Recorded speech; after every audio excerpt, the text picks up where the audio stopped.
Welcome back to a series so biased.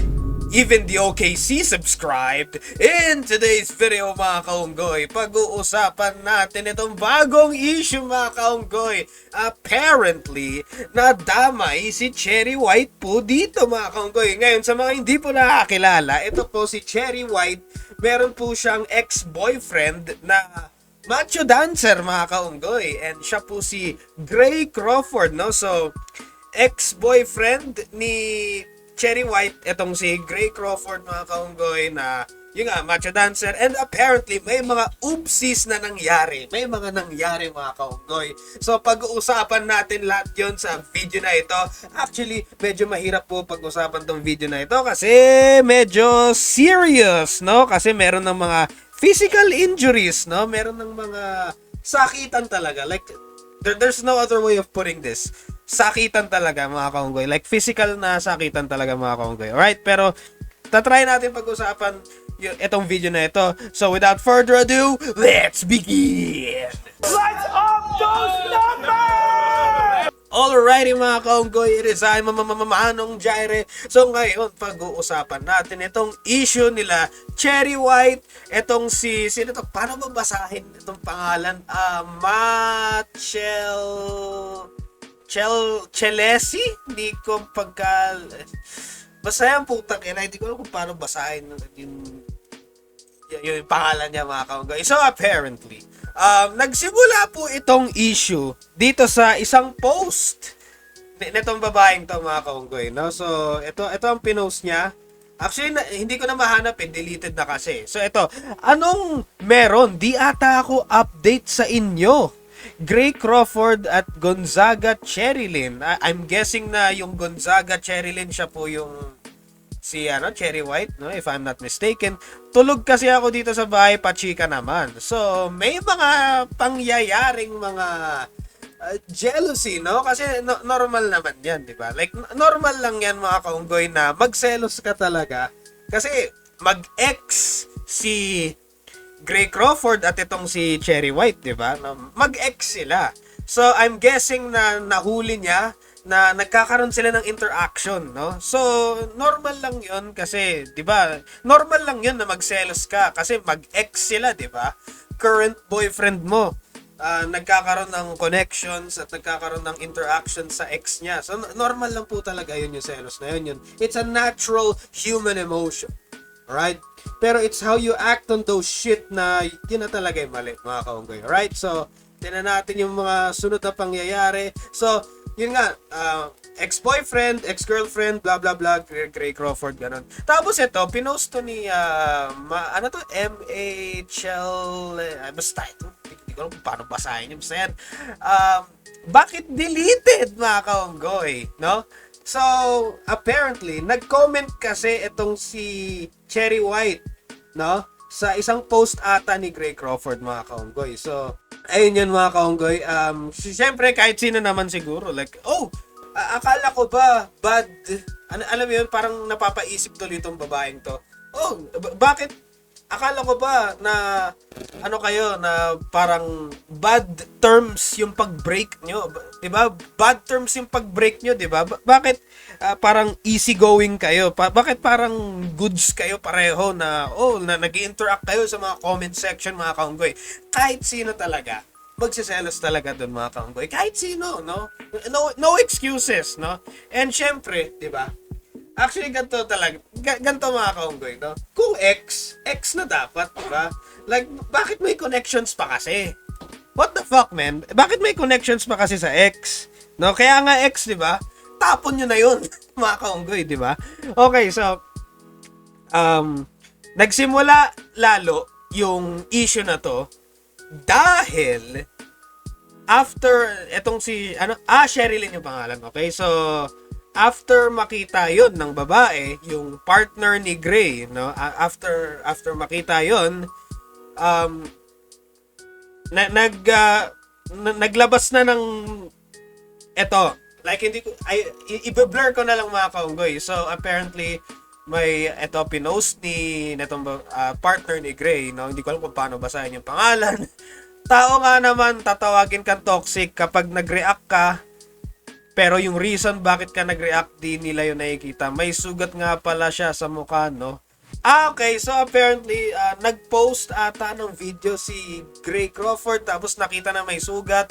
Tapos, yun, parang nagkakausapan, di ba? May mga tao sa comments na sinasabi, oh, may sugat ka, ganito, bla bla bla. So, pinost to ngayon ni netong partner ni Gray, mga kaunggoy, no? And then, si Gray Crawford, no? Nag-post din ng ng sarili niyang receipt, like resibo, mga kaunggoy. Syempre i-blur natin yan lahat kasi medyo delikado yan sa YouTube na baka ma-demonetize tayo, mga kaunggoy. Okay, so ito yung sinabi ni, this was posted on May 25, 6:26 PM. Itong pinost ni Gray, habang ito si yung babae pinost niya ng May 25, 5:56 PM. Okay, so nakikita niyo yung timeline. So ito yung after ng nag-post yung babae. So sabi, ikaw unang nanakit, nakikiusap sa'yo palagi sa tuwing nagtatalo tayo na wag mo kong sasaktan, di bale ng bungangaan mo ko, ginagawa mo kong punching bag. Nung napuno na sa'yo at kinantihan ka, sasabihin mo ikaw agrabyado, nag-upload ka ng picture at video, 2 weeks na nangyari. Oo, mali, manakit, pero hindi lahat kaya hindi lahat kaya tiisin. Yun pananakit na ginagawa mo. Napupuno din yung tao, lalo sobrang nakakasakit na masyado kang pa-victim, naninira ka pa ng gamit. Okay, medyo. Pinagsasampal mo ko dahil na late lang ako umuwi. What the fuck, man? Pinagsasampal yung lalaki dahil na late lang umuwi. Okay, so may pagka-psychopath yung babae. may pagka-psychopath talaga yung babae. Medyo fucked up in the head yung babae, no? Kung, like, imagine mo, na late ka lang ng uwi, pinagsasampal ka na. What the fuck, man? What the fuck is wrong with you? No? Okay. Na late ako umuwi, nagpapaliwanag sa'yo, bigla mo kong sinapak. What the Okay, pinagsasampal is one thing. Sinapak is another thing. What the fuck, man? Like, what is wrong with that woman, mga kaumboy? What? Bakit nananakit? Like, what the fuck, man? Nung nakita kong duguan na mukha ko sa salamin, dun lang ako gumanti sa'yo. Okay, so, may mali din to si Gray. Like, gumante ka nung nakita mong may dugo na yung mukha mo sa salamin. Like, hindi ba pwede, like, mag-chill ka lang, tapos, siguro, i-report mo sa police or sa barangay na, bakit ka gumante? bakit ka kasi gumante na, like, nakita mo sa salamin, tas bigla kang pumunta sa kanya, tas bigla mo na rin si pinagsasapak. What? Hindi ba pwede, like, okay, nakita mo, sarili mo, na may sugat and pasa sa mukha. So, take a deep breath, picturean mo, evidence, punta ka sa barangay, ganito, explain mo, tas yun, like, di ba? Like, this could have been avoided, pero ayun nga, medyo yun nga, nag-flare up yung emotions niya, mga kaunggoy. So, that's another thing, mga kaunggoy. Okay? So, nakita ko, dun lang ako gumanti sa'yo. Huwag kang pa-victim dito. Kaya nauulit yung ginagawa sa'yo, ganyan pala ginagawa mo sa mga nagiging lalaki mo. Okay, so hindi lang pala si Gray yung ginaganyan ng babae. Marami pa pala. Marami pang ginanyan ang babae, mga kaunggoy. Holy shit. Nagiging lalaki mo, sinasaktan mo, tas pag binawian ka, ipopost mo na parang ikaw yung kawawa, mali manakit ng babae, pero hindi lahat kayang tiisin yung ginagawa mo sa tao. End of Okay, so apparently, may mga iba rin may mga ibang ex-boyfriend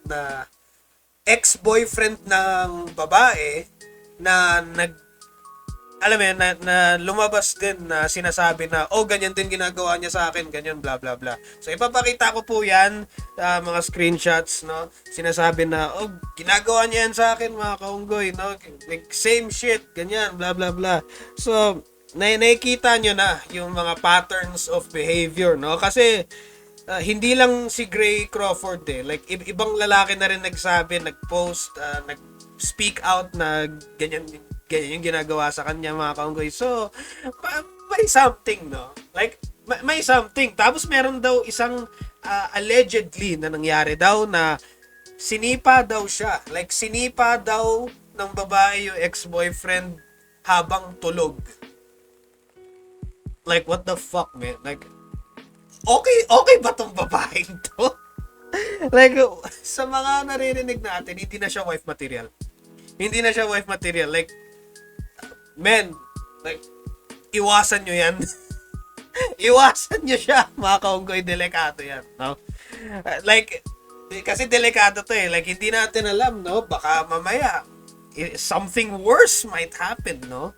Something worse might happen. Hindi natin alam. Kasi, may pattern of violence yung babae, mga kaunggoy. So, pero ayun nga, may sinabi daw na meron daw law dito sa merong batas dito sa Pilipinas na tinatawag na ano to, VAUC, no? VAUC, tama ba yung basa? Ayun, VAUC, Violence Against Women and Children, no? So, biased. Kasi ang babae pag inabuse, pwede nilang kasuhan yung lalaki. Pag yung lalaki inabuse, wala. Like, wala. Kawawa yung lalaki talaga. So, ano gagawin, mga kaunggoy?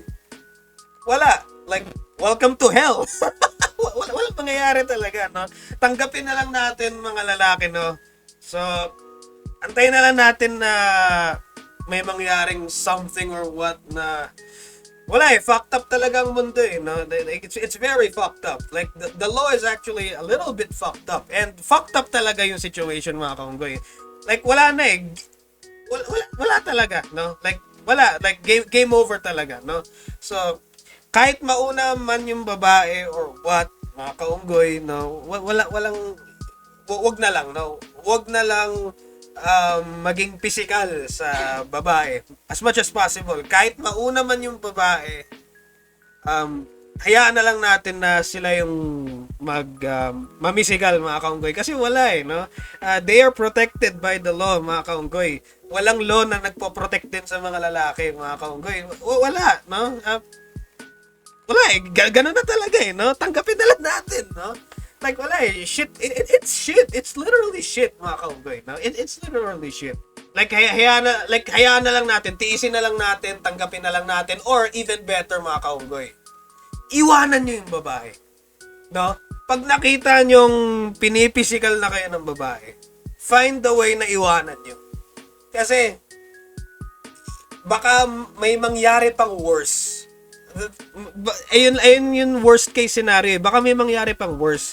Imbis na gumante or i-defend yung sarili, mga kaunggoy, iwanan na lang, mga kaunggoy. Kasi wala talaga tayong magagawa dyan, no? Like, wala, no? Like, iwanan na lang, mga kaunggoy, no? Siguro, iwanan, tapos i-expose, tapos pwedeng, if possible, isumbong sa law enforcement, ganun, mga kaunggoy. Yun. Ayun na yun.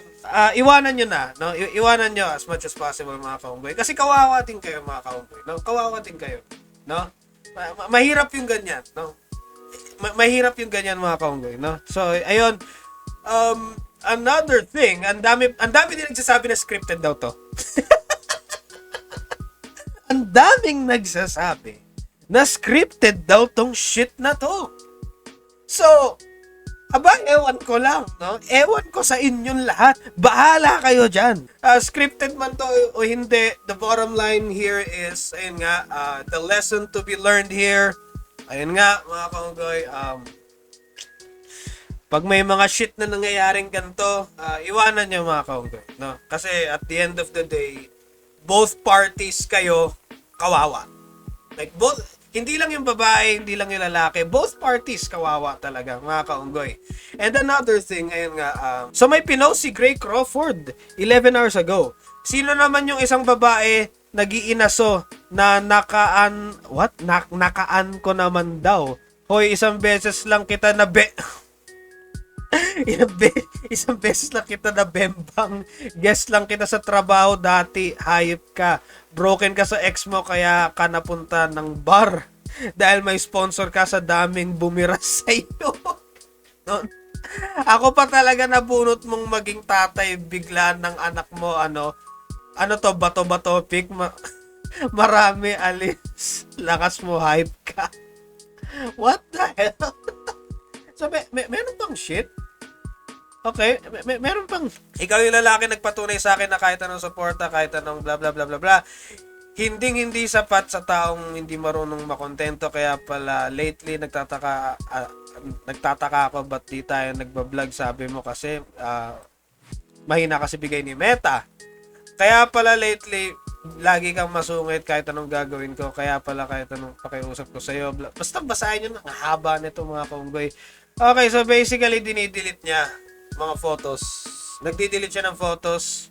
So, ayun na yun mga kaunggoy. Actually, ang bottom line dito, isa pang bottom line dito, no? Bakit kasi may connection pa kasi si Gray, sino yung lalaki ulit? Gray Crawford. Okay, may 300,000 followers siya. Bakit kasi may connection pa kasi siya sa X? Like, yun lang. Yun na yun. Bakit kasi siya may connection sa X? So, yun na yun. What are your thoughts on all this? Like, ano thoughts nyo sa issue na to? Comment down below. Like, nakakabaliw to mga kaunggoy kasi ang daming mga shit. Alright, so, ayun lang naman. And that's the bottom line because Manong Jaira said so. I gotta head out.